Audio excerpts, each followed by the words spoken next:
Pernah lihat orang tiba-tiba teriak, ngomong dengan suara aneh, atau bahkan pingsan sambil matanya melotot, lalu orang-orang di sekitarnya langsung bilang, wah kesurupan nih. Tapi, tunggu dulu. Apa benar itu gangguan dari makhluk halus? Atau sebenarnya, otak manusia punya sisi gelap yang belum kita pahami sepenuhnya? Yuk, kita kulik lebih dalam. Kesurupan, atau dalam istilah ilmiahnya disebut transpossession, adalah fenomena yang udah lama ada di hampir semua budaya di dunia. Di Indonesia, kesurupan sering dikaitkan sama jin atau roh halus. Tapi di negara lain, fenomena ini juga terjadi, meski dengan interpretasi berbeda. Di Afrika misalnya, orang bisa kesurupan dan dianggap kerasukan roh leluhur. Di Amerika Latin, ada yang menyebutnya sebagai spirit possession. Bahkan di Jepang, ada fenomena serupa yang disebut kitsunetsuki, kesurupan karena dirasuki roh rubah. Nah, yang menarik, ilmuwan dan psikolog ternyata udah cukup lama mempelajari fenomena ini. Mereka nggak menolak bahwa kesurupan itu nyata, tapi mereka mencoba menjelaskan bagaimana hal itu bisa terjadi dari sisi medis dan neurologis. Pertama-tama, kita bahas dari sisi psikologis. Menurut para psikolog, kesurupan bisa terjadi karena kondisi yang disebut dissociative trance disorder. Ini adalah kondisi di mana seseorang lepas dari kesadarannya sendiri dan mengalami perubahan perilaku, suara, bahkan identitas. Biasanya ini muncul dalam situasi stres berat, tekanan sosial, atau trauma yang terpendam. Contohnya, di sekolah-sekolah yang pernah mengalami kesurupan massal, seringkali ditemukan pola yang sama. Murid-murid berada di bawah tekanan tinggi, entah karena ujian, aturan yang ketat, atau lingkungan yang represif. Otak mereka seperti butuh jalan keluar, dan salah satu caranya lewat trance alias kesurupan. Nah, ada satu hal menarik di sini. Beberapa riset menunjukkan bahwa kesurupan itu bisa menular secara psikologis. Ini disebut mass psychogenic illness atau gangguan psikogenik massal. Jadi kalau satu orang tiba-tiba kesurupan, yang lain bisa ikut karena otak mereka sudah siap secara emosional. Bahkan bisa terjadi tanpa sadar.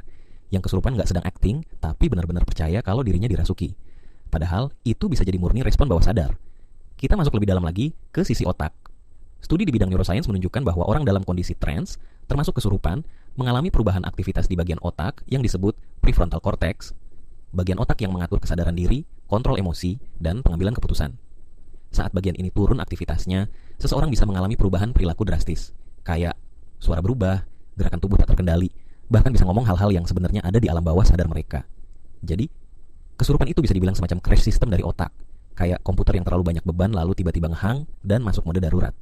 Tapi, gimana dengan fenomena orang kesurupan yang tahu hal-hal gaib, yang bisa nyebut nama orang lain, atau cerita masa lalu orang yang kerasukan belum pernah tahu? Nah, ini bagian yang bikin kesurupan tetap jadi misteri. Ada yang bilang ini karena pengaruh energi luar, ada juga yang percaya ini efek dari pengalaman bawah sadar yang sangat dalam, alias si orang ini pernah mendengar atau melihat sesuatu, tapi nggak sadar, dan baru keluar saat dalam kondisi trance. Beberapa psikolog juga menyebut ini sebagai bentuk kriptomnesia, ingatan yang tersimpan di otak, tapi seolah-olah muncul dari luar. Dan nggak kalah penting, budaya punya pengaruh besar.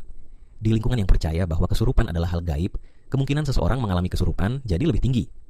Otak kita sangat dipengaruhi oleh keyakinan dan ekspektasi. Kalau dari kecil kita percaya bahwa jin bisa masuk ke tubuh manusia, maka saat mengalami stres berat, otak kita bisa memunculkan respon itu sebagai kesurupan. Bahkan, gaya kesurupannya bisa menyesuaikan budaya. Di Bali, orang bisa menari dalam keadaan kerasukan. Di Afrika, bisa berbicara dalam bahasa roh. Di Indonesia, bisa teriak-teriak pakai suara berat atau bahkan bahasa aneh. Jadi, apakah kesurupan itu nyata? Jawabannya, ya. Tapi apakah itu karena makhluk halus? Atau karena respon biologis, psikologis, dan budaya? Disinilah perdebatan muncul. Yang pasti, ilmu pengetahuan nggak menolak hal mistis. Tapi ilmu mencoba memberi alternatif penjelasan tentang bagaimana tubuh dan pikiran manusia bekerja. Tentang betapa kuatnya pengaruh pikiran bawah sadar, trauma, dan kepercayaan dalam membentuk reaksi yang ekstrim. Dan jangan salah, beberapa kesurupan bisa sembuh bukan karena dibacakan ayat-ayat aja, tapi karena si orang tersebut akhirnya sadar dan memahami dirinya.